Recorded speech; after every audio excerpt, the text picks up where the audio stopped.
शिवे सर्वार्थसाधिके शरण्ये त्र्यम्बके देवी नारायणि नमोऽस्तुते।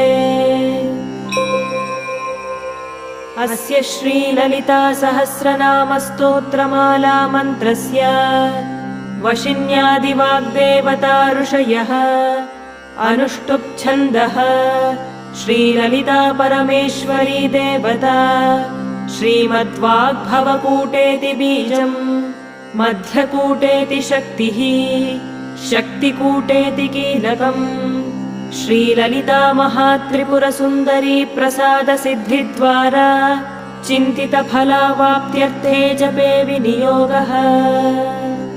ध्यानम् सिन्दूरारुणविग्रहां त्रिनयनां माणिक्यमौलिस्फुरत्तारा